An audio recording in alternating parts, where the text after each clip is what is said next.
This is our presentation on Title III Accountability by Raquel Gomez, Jessica Carrasco, and Vicki Brotherton. There are some acronyms associated with Title III Accountability. AA, which is Annual Assessment. The CELT is given annually to assess progress towards English proficiency. AMAO, which is Annual Measurable Achievement Objectives, which are goals that must be met by districts in order to receive Title III funds. AYP, which is Adequate Yearly Progress, which is accountability measures that LEAs must meet or exceed. The CELT is the California English Language Development Test, and an LEA is a local education agency, also known as a school district, that supervises instructional services. What is the purpose of Title III accountability? The purpose of Title III is to provide additional funding to local education agencies, which are school districts, to help implement language instruction to help English learners. These English learners include students who are immigrants. Title III accountability is meant to help English learners attain English language proficiency and meet the state's academic and content standards. Title III requires that school districts develop and enhance capacity for English learners in receiving high-quality instruction so they can enter all English instructional settings. Title III also requires that school districts assist English learners to overcome barriers and meet the academic achievement outcomes that meet the Annual Measurable Objectives, also known as AMAO targets. What are the requirements of Title III accountability for funded school districts? Funded school districts must meet the following requirements to continue their Title III funding. They must have established English language proficiency standards aligned to the state academic content standards. Title III accountability requires an annual assessment of the English language proficiency of each English learner using a valid and reliable assessment of English language proficiency. The funded school district must also define 3 AMAOs to measure and report progress towards an attainment of English language proficiency and academic achievement standards. School districts receiving the Title III funding are held accountable to meet increasing AMAO targets over a period of time. Lastly, Title III accountability provides ongoing technical assistance to districts not meeting the AMAOs for 2 or more consecutive years. Well, what are AMAOs? I briefly explained an AMAO in the previous slide, but an AMAO is a performance objective or target that Title III sub-grant recipients are required to meet each year for English learners. Under Title III accountability, there are 3 AMAO requirements. In addition to these requirements, all Title III recipients have to meet 2 English language proficiency AMAOs and a 3rd academic achievement AMAO based on the adequate yearly progress information. AMAO 1 measures the percent of English learners making annual progress in learning English. AMAO 2 measures the percent of ELs attaining the English language proficiency level on the CELT. And AMAO 3 requires meeting adequate yearly progress academic achievement targets in English language, arts, and math for the EL student, which is mandated by Title I. You might be thinking, how does the district determine the annual progress a student made? Well, this is done through calculation of the student's individual CELT score. The test administrator provides both the current and previous test results and records in the student file. In addition, the California Department of Education does not independently verify test scores. Title III accountability is important for many reasons.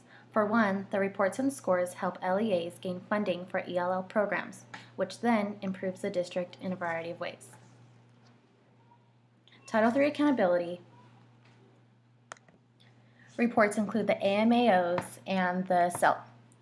LEAs must meet their target AMAOs in order to receive Title III funds.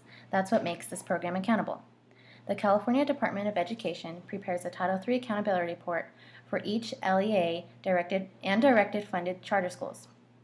The results for the first and second AMAOs are released in June. The complete Title III report is released in September. So the results come early in the school year so educators can have some time to adjust to the needs of their ELs. The reports only fund ELAs like districts and charter schools who are directly funded by Title III. The table on the left is the AMAO targets for different school years. This gives a good visual of how the Title III remains accountable for the AMAO and it also relies on the CEL.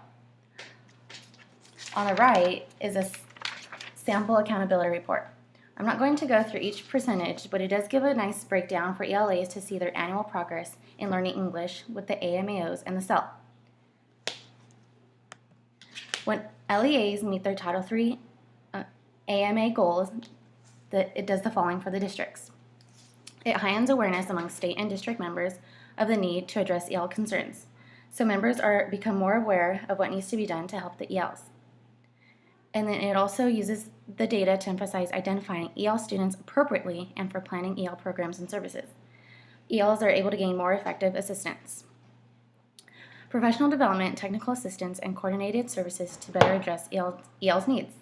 Professionals can be hired in districts through the funds if they meet the AMAO goals. Technical assistance to districts regarding AMAOs and EL services are more available for districts when they meet these goals. So which educators are affected by Title III accountability? All educators are affected. Teachers, principals, specialized instructional staff, paraprofessionals, and early childhood educators. Additionally, district personnel, other school leaders, students, parents, and communities are all affected. District personnel need to make sure that annual goals are being met in order to receive funding. Additional funds are also allocated under Title III for parent and community outreach. So which type of schools are affected by Title III accountability? Public schools, charter schools, and non-public schools who have students placed by the LEA for IEPs. Private schools are not required to follow state programs requirements because they do not receive direct funds allocated by Title III. However, the LEAs must still provide services and products to private school students. Private school students who are ELs may additionally attend public school English classes. What teachers should know about the Title III accountability is that once a year, AAs will be conducted with ELs by qualified LEA members, which can include classroom teachers. Each district may handle testing differently. For instance, in Jurupa District, classroom teachers are trained bilingual tutors conduct the listening and speaking portion. However, whole group listening, reading, and writing portions can be administered by the classroom teacher. And of course, the AA in California is the CELT. Even though the district's CELT scores are reviewed annually as a whole, it is every teacher's responsibility to make sure that EL students are improving in ELD as well as in content area academics. The LEA is responsible for providing professional development for educators who support ELs. Each district will vary in how they provide instructional support for ELs. Typical ways that districts implement EL instruction under Title III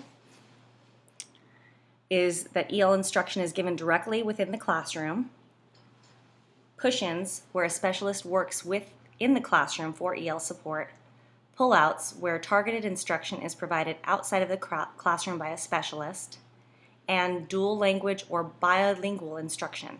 Again, each district will be different, but these are typical ways that schools attempt to support ELs. This is important for prospective teachers to understand because you may have one or more of these practices in your classroom. To sum it up, it takes a village to educate a child. 1 or 5 EL teachers can't do it alone. Everyone has to be trained who is meeting these students, and even people who aren't teaching them but who are in the building need to be involved in the effort. So, even though training should be provided by the district, we as teachers should be proactive in providing the best resources possible for our EL students.